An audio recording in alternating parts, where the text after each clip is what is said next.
Black Muslims have sometimes, whether you have or not, and I think probably you have sometimes, it seemed to me, been preaching hate to meet hate.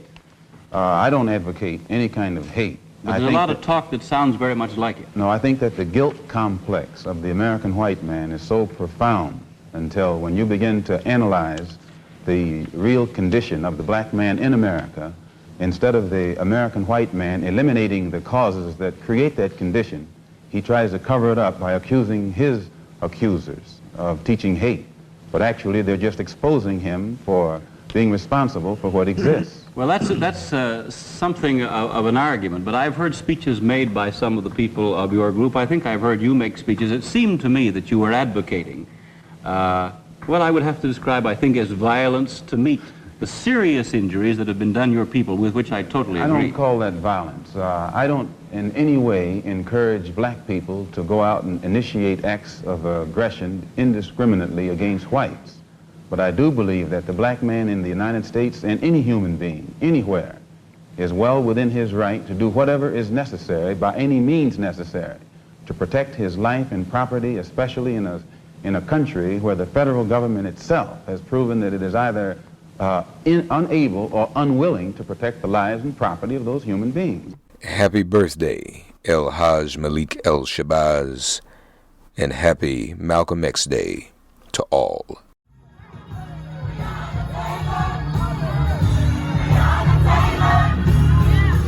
This is Make It Plain. Make It Plain. MIP With Masamela Matfumo. Mark Thompson. Make It Plain. Get woke.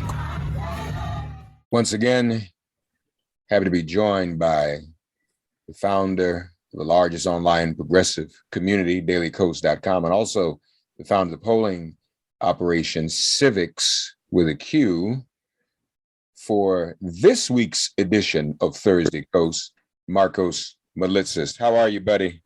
Doing good. Thanks so much. Sorry I missed you last week. I had a non-COVID cold, which is, nowadays we think everything's COVID. Like I had a bunch of negative tests and was it really COVID or not? So, but whatever it was, I'm a little phlegmy, but I'm almost back. Well, glad you're better.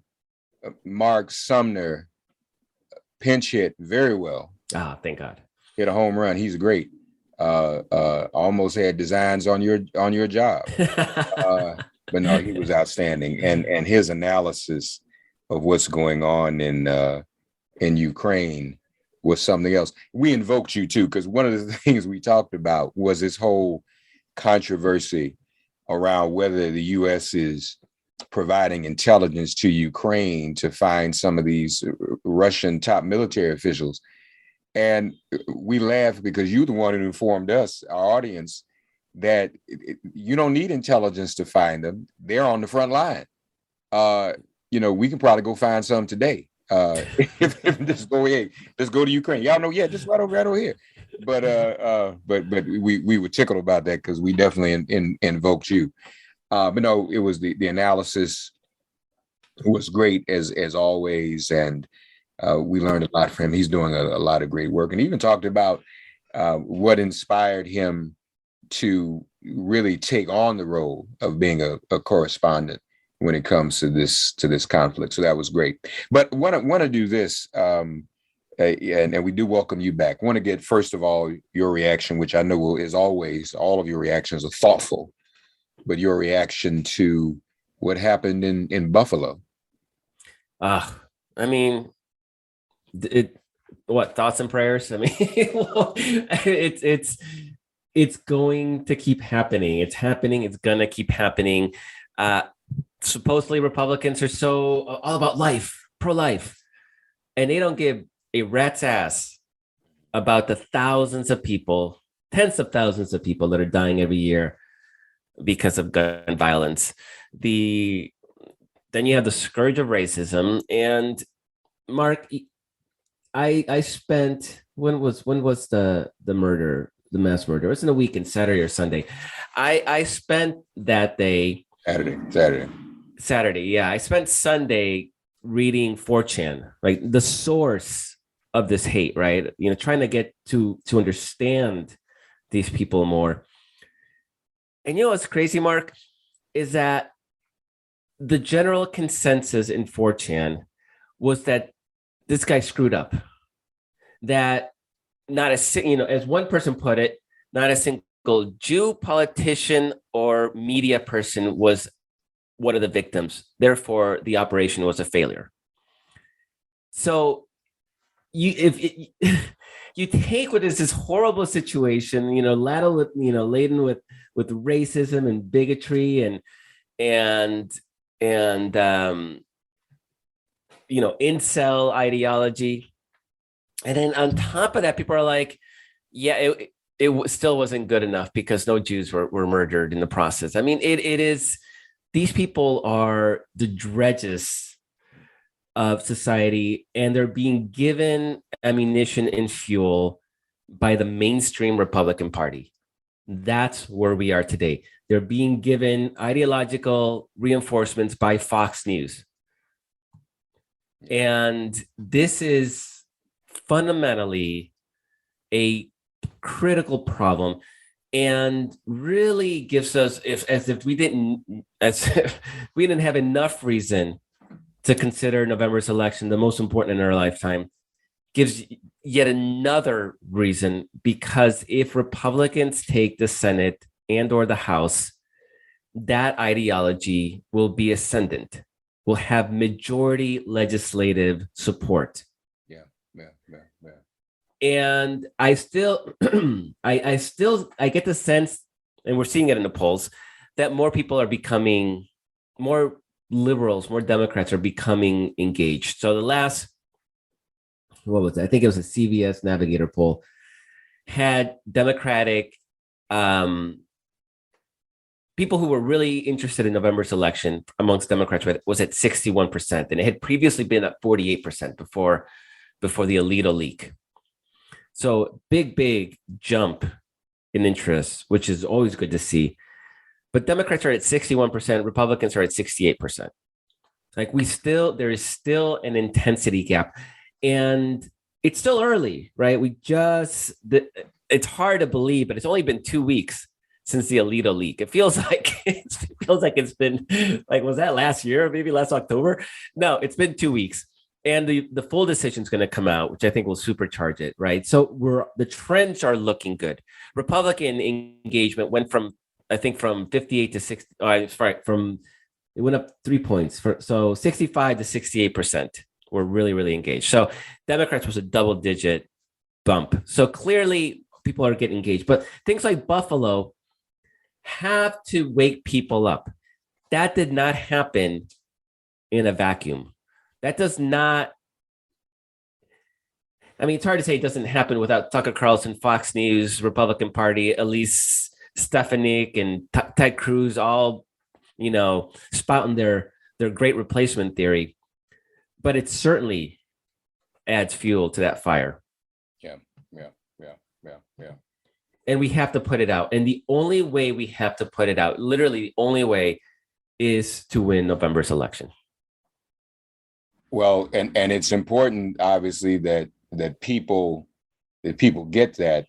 Mitch McConnell had an opportunity to denounce replacement theory at a press briefing on, I believe it was Tuesday. He wouldn't do it. Yeah. Because he believes it. Why would he denounce it? Yeah. And so Ted Cruz is doubling down on replacement theory and all of that. So it's not helpful. It leads to these types of incidents, and we're probably going to see more of them.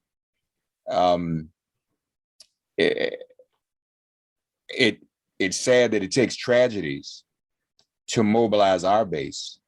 The Alito leak was a tragedy. That ruling will be a tragedy if it stands. People didn't believe us when we said the Supreme Court mattered.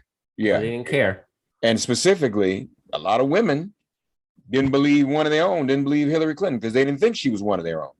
Yeah. But her emails and who is she, and oh, well, okay. Well, I'm glad her emails was a good reason to give up your right to talk to your doctor without Ted Cruz in a room. Good job. Yeah. That was worth it. But so, do you think, did any of this, did the Alito leak, or maybe even Buffalo, you think have any impact on Tuesday night's primaries? Oh, I that's actually a good question. Definitely not Buffalo. I mean, that would have been too soon anyway. There is certainly a civil war being waged in the Republican Party right now, in a way that we're not seeing in the Democrats. For years, you had like the progressive wing versus the corporatist wing in the Democratic Party. You're not seeing that like pitched ideological battle being waged right now. I don't think a lot of Democrats and liberals are really in the mood for it, particularly since the Democratic Party right now is pretty liberal. I mean, it's obviously we can quibble at the edges, but you compare it to 10 years ago, and it's night and day what the Democratic Party looks like and what it's promoting and pushing. We have two problem people. We have Manchin. That's it. It used to be half the Democratic caucus was awful. Now we're down to like two people in the Democratic Party are awful, Manchin and Sinema. What's happening on the right though is there's a rear guard of old school conservatives.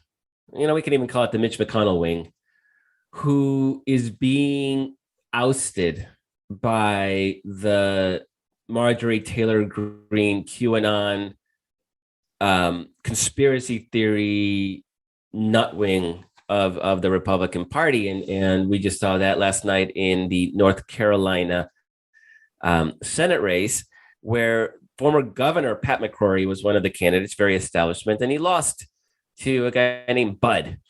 And in his concession speech, he didn't congratulate his opponent. He said that the campaign was waged on lies, and that he was disappointed that his party's voters had been swayed by those lies. And by lies, we're talking about, the same big lie stuff. I mean, that's what he's talking about, right? Donald Trump won the election. It was stolen. The system's rigged. Blah blah blah. Right? That kind of lie. And he wasn't going to endorse or lift a finger to try to help Bud in November. Now, North Carolina Senate race is a very competitive Senate race. It's a 50-50 race in a state that leans ever slightly Republican, a couple points. And I wouldn't put that as one of our must-win races, but it's definitely a top-tier race. And so if we're talking a race that will be decided, Donald Trump won the state by 3 points in 2020. If you have 3% of Republicans fade out because Bud is a nut, that could be the difference, right? It's not these sort of primary, sour grape feelings. They're not going to dramatically shift numbers. You're not going to see double-digit shifts. But we're at a place right now where literally every single percent matters. No matter where you get it or where you lose it, it matters. So it's definitely in our interest to see that rift continue. And we're seeing similar rifts in Pennsylvania. And the Pennsylvania Senate race, as we talk right now, still hasn't been decided. They're waiting on late arriving ballots. And Dr. Oz, who turns out is a kook, is ahead by hundreds of votes, hundreds out of tens of thousands cast. And Donald Trump even was saying, Dr. Oz should announce right now. Don't wait for the ballots to be counted. Right? This is God forbid, the ballots are to be counted. And there's incredible bad blood in that primary. So in Pennsylvania is a must win. It is one of our Wisconsin and Pennsylvania are our two biggest pickup opportunities. If we pick those two up and we hold our seats, we have enough to get rid of the filibuster. And once we get rid of the filibuster, we probably have enough for DC statehood, voting rights overhaul, and all the things that we've been talking about for so long. Those things happen if we get rid of the filibuster. And so Wisconsin, Pennsylvania, and holding our own, which so far we're looking okay. Okay. But North Carolina gives us some margin for error. You know, we can make Ohio competitive. We can make Florida competitive. And of course, we all want Val Demings as a senator. That would be, oh my God, that might be the biggest upgrade possible this year. But we still have to protect. We have to protect Warnock in Georgia. We have to protect Mark Kelly in Arizona. So it's going to be a tough election, but there's a path there. And every time you have Republicans sniping at each other because old school Republicans are feeling like they're being bumped out, the Liz Cheneys of the Republican Party are suddenly our weird allies in a way that never could have been imagined. You know that this November is going to be screwy, and we shouldn't have a chance, and we absolutely have a chance because of that. And that's not even getting into the politics of Roe v. Wade, which will scramble things even further. So, well, I know you talked about that on the brief this week. Give us a little tease on that, and we want people to listen to the podcast, the brief as well. What does Roe do? I have been hoping, and everybody I've talked to is divided. I'm optimistically hoping Roe will motivate our voters. Have people I talk to say yes, the other half say no, it's not going to motivate anybody. But I think part of that comes out of the disgust we alluded to earlier, that it didn't motivate people when Hillary Clinton said it in 2016. So why should it motivate people now? My counter argument to that is that I think people now know that it's real. I think that in the past, and I even had this conversation with Timmy, who's the president of the National Abortion Rights Action League. When you keep saying to people over and over and over again for years, the sky's falling, the sky's falling, the sky's falling, and it still has not fell, people relax. Maybe it wasn't falling. They ain't really 100%. Believe it. Yeah. So, but now that it's really fallen, I'm thinking, Hillary said sky's falling, Chicken Little. Well, Chicken Little is real now. So, but what did you and no? That's it. It's there's a sense of the boy who cried wolf. You keep saying that they're going to take away abortion, and then they never do. And look, they all those Republicans on the Supreme Court, and they still couldn't get rid of abortion. So you're all being alarmist. And we even had who was it? It was some NBC News correspondent who even wrote that liberals were being hysterical with comparisons to Handmaid's Tale, and that didn't age very, very well, right? But there's this sort of sense like, there goes Democrats fear mongering on abortion rights again, and then suddenly it's real. Yeah. Everything's different. And one of the polls, and remember, 2 weeks, and the decision hasn't even come down yet. This is why Republicans are so pissed it was leaked, because it gave us a head start in the organizing. But in one of the polls, 50% of Democrats didn't realize this was happening. Like, it shocked them. 50%, half of Democrats didn't even know that abortion rights were in danger. And, of course, like you said, Hillary Clinton made a big deal out. I mean, it's been an argument. Nobody, for whatever reason, nobody believed it or discounted it or thought it was just normal politics. And this is, just broadly speaking, Mark, this is a challenge that Democrats have had for decades, where people don't believe when we say Republicans want to do X. When I wrote my book, American Taliban, 10, 15 years ago, liberals attacked me for being unfair to Republicans because, no, they're nothing like, they wouldn't try to take away gay people's rights and women's rights, and no, that's or impose their theocratic religion on the, like, they thought that was unfair. When I was literally, the whole book is using their words. I mean, you don't have to make it up, right? Conservatives are conservatives. They tell you. But as a liberal, when you try to say Republicans are going to take away a right to choose, people are like, okay, all right, okay, sure. Yeah, I get it. They're weird, but no, they're not. They can't do that. This is America. They can't do that. And they can do that precisely because this is American. People don't vote, and they do. And so it totally changes the equation. And I think objectively, like I said, this poll, Democratic interest in November's election became very high, and it went from 48% to 60% in a week. So as people, and 50% didn't even know what was happening. So as people become more aware and the decision gets handed down, and half the states overnight ban abortion, and when you have Republican attorney generals in those states prosecuting women and prosecuting doctors, and Mark, the polling on criminalizing abortion, it's like 15% agree that women should be criminally liable for an abortion, and doctors is the best they get, which is like 22%. That is a fringe minority everywhere, including places like Alabama and Mississippi. So those stories are going to circulate, because between July and November, we got what? July, August, September, October. We got 4 months for those Republican attorney generals to go nuts and try to prosecute people. They'll try to prosecute women who cross state lines to get an abortion. They'll try to do that. Those stories are going to be dominant. And then people are going to realize, okay, no, this is actually happening. This is actually happening. It's not theoretical.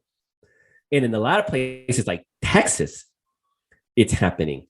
And so it's becoming an issue in states like Michigan, where the governor, where it's actually going to the Supreme Court, and already a lower court already said that the Michigan that anti-abortion trigger laws are unconstitutional in Michigan.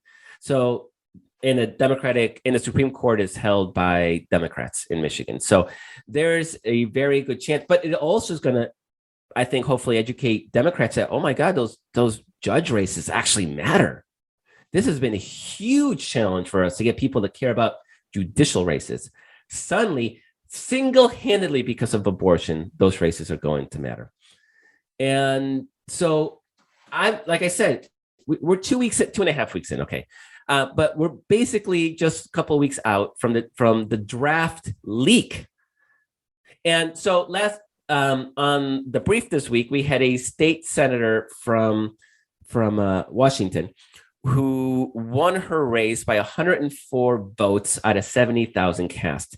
Hers is an exurban district, so it's rural and distant suburbs and a few small cities. And she won it. It's split 50-50, and she won it by 104 votes in 2018, a very good Democratic year, if you all may remember.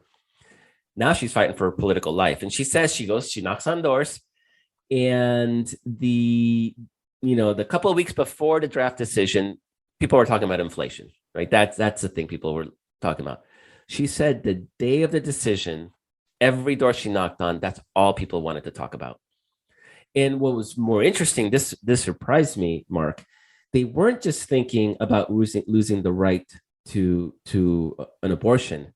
They also knew, and again, this is shocking to me, they knew that this meant that gay rights was on a chopping block, that laws banning interracial marriage were under threat, contraception was under threat. They instinctively realized that if they take away this right, they're going to take away all these other rights. And I highly doubt that the average voter understands that, okay, we're going to look at these legal decisions that are underpin a right to privacy, which is where all these other cases came from. I don't think they think, oh, well, Alito said that if a right didn't exist during the founding father time, then it's not really a right. So only white male property owners have rights if you take that to its logical extreme. And why wouldn't you? They made it very clear that's what they want. I don't think they have that sophistication. I think there's a gut instinctive realization that, okay, they're taking away this right. They've crossed the boundary. They crossed the red line. And all these other rights that had arrived, and these are all recent rights because we as a society evolved. They're realizing, okay, that right is from 50 years ago. If that one's being tossed aside, everything since will also be tossed. And they get that. Yeah. And she said it was scaring people. And so this is the first, and it's very anecdotal. Let's not pretend otherwise, right? It's one, but she's in a 50-50 rural ex-urban district, not, Brooklyn or Berkeley. And people are freaked out. People are freaked out.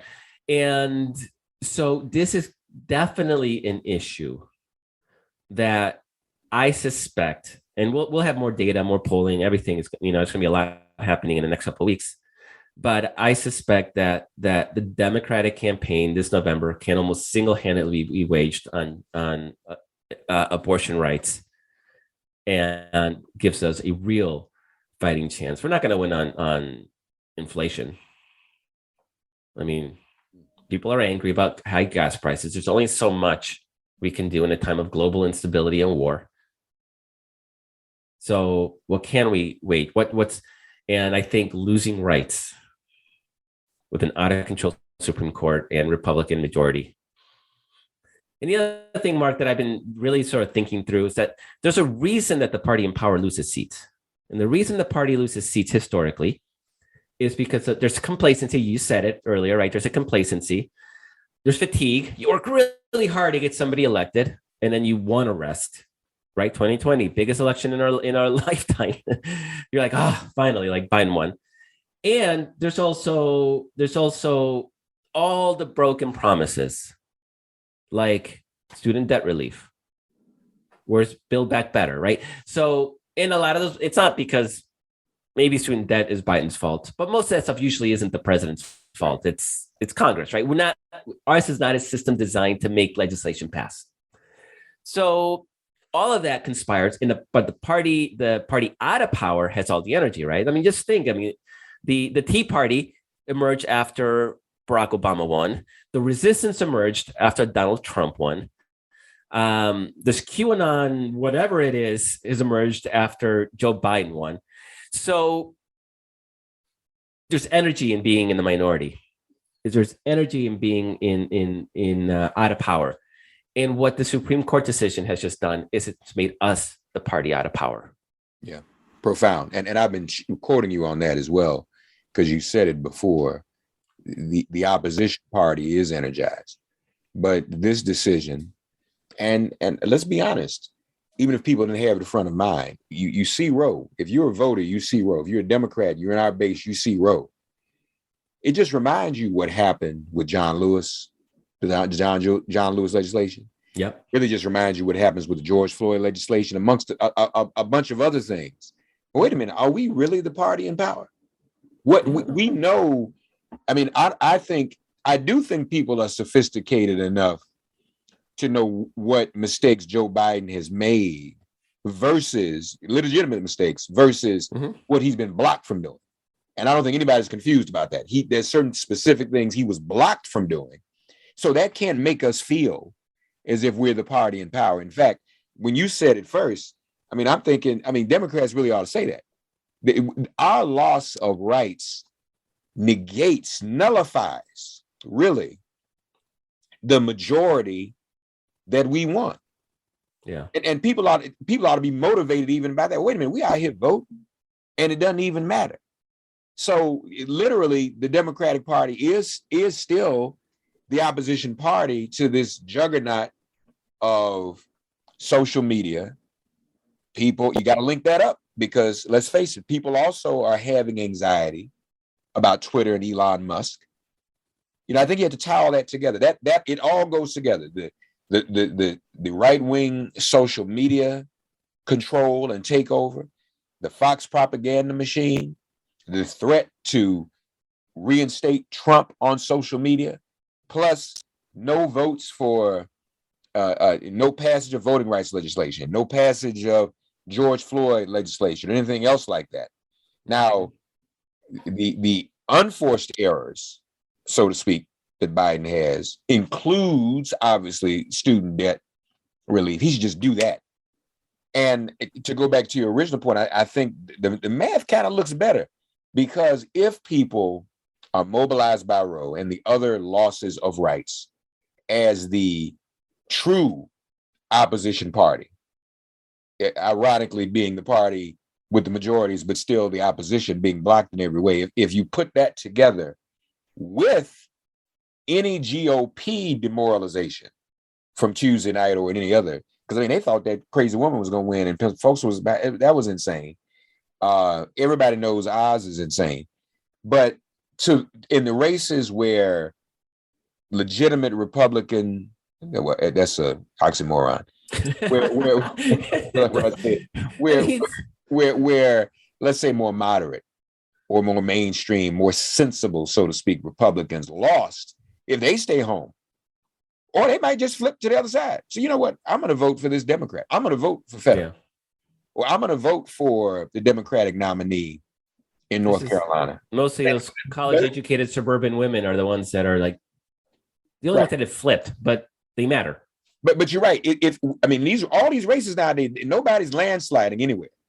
So we're talking about, like you said, 3%. Trump won 3% by 3% in North Carolina. If we've got 2, 3, 4, 5% margins, this might work out. Yeah, no, it's going to be close no matter what. Every single vote is going to be meaningful. So I've been saying a lot. Like, if you live in Illinois, maybe there's not a lot happening locally. There's a lot happening in Wisconsin. Get your butt up to Wisconsin and help out. If you're in New York, New Jersey, okay, not a lot happening locally. Get your butt to Pennsylvania, because the whole ball game is happening, right? Clearly Florida, Georgia, North Carolina, there's a lot of stuff happening. You're in South Carolina, you're a Democrat. Okay, there's not much happening locally because it's all pretty heavily Republican. You can head south, you can head north, right? You got great black Senate candidates in both those states to support. So there is somebody somewhere, like if you're in California, get your butt to Nevada, because we got to defend that Senate seat, or get down to Arizona if you're in Southern California. And Arizona is going to be another big one. So there is something major happening, and it's all the 2020 battleground states. It's Arizona, Georgia, Florida, North Carolina, Wisconsin, Pennsylvania. Michigan's not in action this year, but that's another critical one. And so even all the infrastructure we're building for this election is going to pay dividends in 2024, because it's going to be the same freaking battlegrounds all over again. So it really behooves us to really heavily organize in these critical states and everybody participate. And I don't live in that state is actually not an excuse. You can donate money, you can make phone calls, you can write letters, you can show up, you can drive a couple hours and cross your state lines and help out.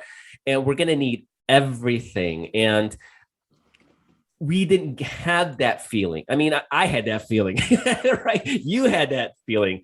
I didn't sense it in our base, that desperation that we felt in 2020, that everything, was at stake and we had to fight all out for it. And Roe v. Wade, the Supreme Court, had they been smart, politically smart, they would have waited till next year to do this, right? Or even waited till November to do it. We have a bit of a gift here. And Alito wrote in a decision, because he was clearly sensitive to the idea that he, a man, was taking away a woman's right. And he wrote, well, if women don't like it, they can vote. That was his response to that argument. And so, not that anybody needed Alito's permission to turn out and vote, but it's a reminder that is the only way we can fight this now. The Supreme Court won't defend a key right, so we have to do something about it. And once we get rid of the filibuster, it opens up a lot more. And the bigger that margin is, maybe it'd be great if we just hold the majority, right? Even if it's 50-50. That's bare minimum. If we can get 2 seats, okay, then we render Sinema and Manchin irrelevant. All these Democrats running in these Senate seats have said that they would vote to eliminate the filibuster. So we're clear. We pick up those 2. But things like DC statehood, Puerto Rico statehood, expanding the Supreme Court, we may lose a couple Democrats here and there, right? So we need to pad the margins as much as possible. So that's where Ohio becomes suddenly, relevant. And so does North Carolina and Florida. In some of these reach states, can we make a play for them? Can we pick up some seats and get? And then the last factor is that the next 2 Senate cycles are brutal for us. They are rough. So we have to hold everything. We got to, this is our last chance to expand our majority before we face some really, really tough cycles. And I'm talking the kind of cycles where it's like all the states that are up are, Montana, North Dakota, and Nebraska, like couple Democratic held seats in red states and nowhere for us to pick up. So it's really, this is our last chance. And so we need to take advantage of it and try to get that majority. And you know what? We get that majority. Suddenly those next few cycles don't look as bad because DC is a state. Maybe Puerto Rico is a state. Like we start evening the playing field. And so it's critical that we all go all out and work as hard because it's nothing theoretical right now. We won the last election and they're still taking away our rights. Yeah. We still didn't win. And that, folks, is what ought to motivate us because we are still in the opposition party. In spite of that, that ain't the way it's supposed to work. Nope. Frankly, one thing though, just maybe this is some birds and the bees stuff. For a party that loathes LGBTQIAs, homosexuality, and all that, and believe that only a man and a woman ought to be together, why would you do the one thing to piss off all women? I had an uncle years ago, my Uncle Bill. I'm telling you how long ago this was. Walter Mondale had nominated Geraldine Ferraro. I was still in high school, and we were out together somewhere, and there were men around, and my Uncle Bill's, I happened to be with him, and someone said, why should there be a woman vice president? Why would we pick a woman? And Bill said, he just naturally said, I'll never forget it. He was funny, a funny guy. Anyway, he said, I don't have a problem with that. He said, I actually like women. I like women. Women are okay. And when I heard that, I was like, yeah, what's the big deal? So for a party that does not think that anybody of any other gender persuasion, I mean, what's the saying?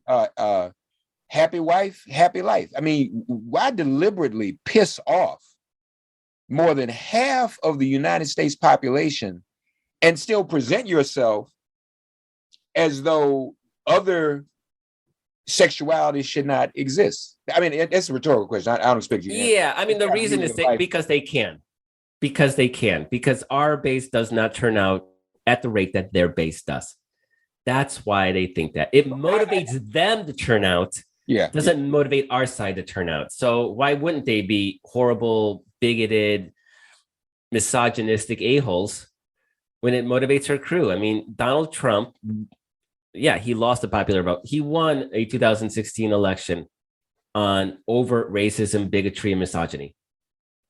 Yeah. And our people, because of Bernie or because of Hillary's emails or because all the parties are the same, until we get that turnout with our core demographics, and a lot of this is youth, right? I mean, older people unfortunately aren't as hip to gender equality.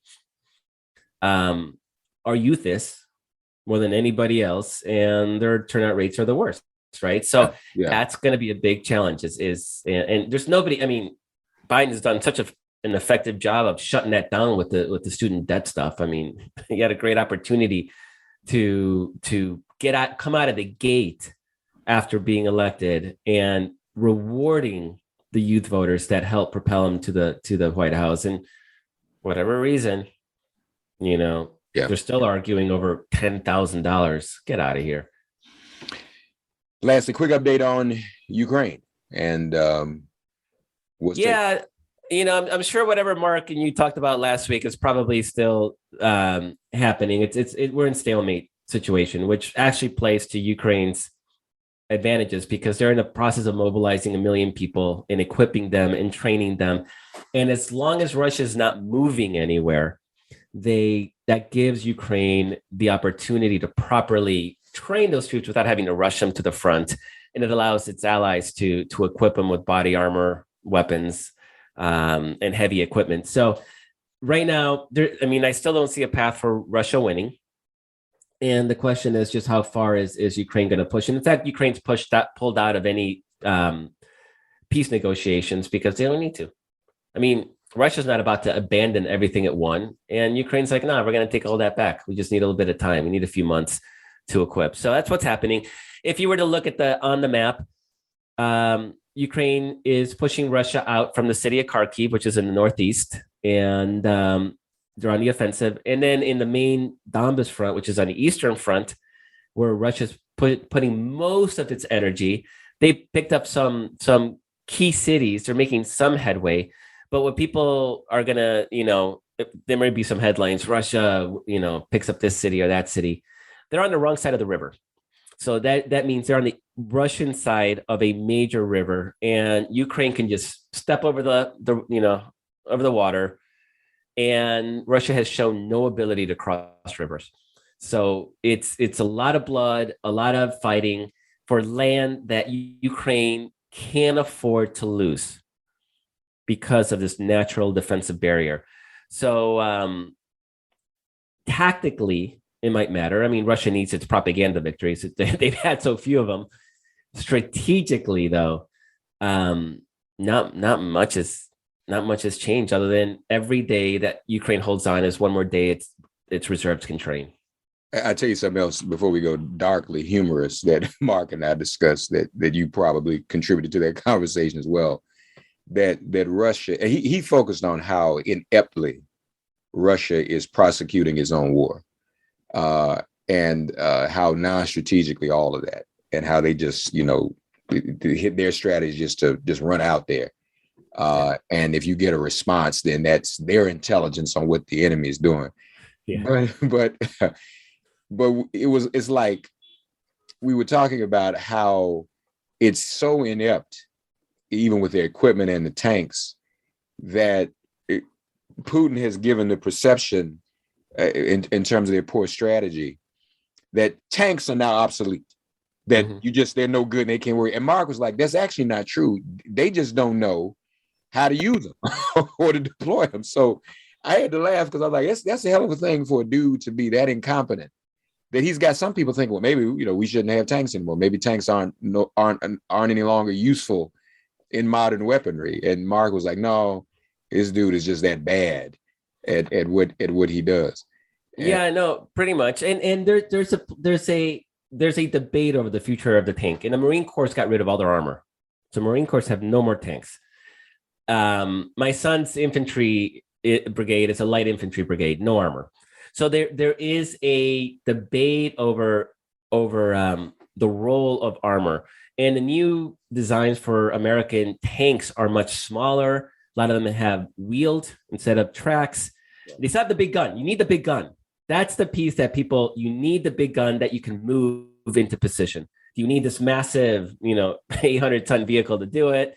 Maybe not. Drones are an issue, of course. It makes it easy to kill armor. So new tank designs, there's this whole competition for the next Army tank, actually have tanks that have their own drones. So they have defensive drones that hover over the tanks to prevent other drones from attacking in and maybe catching missiles. It's complicated. You still need the big gun. Now, it's all called combined arms, right? The infantry screens the tanks. The tanks provide the heavy punch. You need artillery to prepare the battleground. You need air power to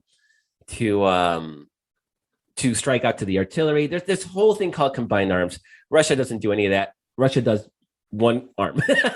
Sends a tank there, sends the infantry in the other direction. Nobody's supporting anybody. All of them getting relatively easily wiped out. This is the reason they're losing. They can't wage a modern combined arms war.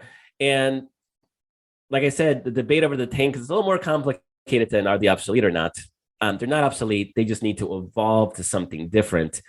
But man, what Russia's showing is utter ineptness. And they probably tanked their whole no pun intended, but they probably tanked their own arms industry because who the heck's going to want to buy their crappy ass gear that can't perform on the battlefield? Right. So, right. Absolutely. Absolutely. Folks, dailykos.com, Civics with a Q. Also, be sure to download the ever growing, ever popular podcasts around the world, The Brief Weekly. Markos Melissas joins us weekly here on Thursday Kos, and we appreciate him. He was talking about his book 10 or 15 years ago. Man, we've been doing this on there before that book was published, I think. And talking about time flying. Yeah, we're getting older. And I don't know, because we look how young we still look. So something's happening. I don't know. The calendar moves. We're not. Yeah. I mean, we look younger, brother. So I'm trying to figure out where all this time went. It doesn't seem to have an effect on us. Thank you, man, as always. All right. Thanks so much. Okay. Bye-bye. Thanks for getting woke and listening to Make It Plain. As always, perform an act of kindness on behalf of an elder or young person. Write a letter to a sister or brother who just so happens to find her or himself incarcerated. Offer libations to the ancestors upon whose sturdy shoulders we all now stand. And above all, give thanks to the God of your understanding by whatever name you call her and him. All God asks of us is that we give each other love. Thanks for giving MIP love. And please remember to subscribe and give us a 5-star rating. If all hearts and minds are clear, it has been made plain.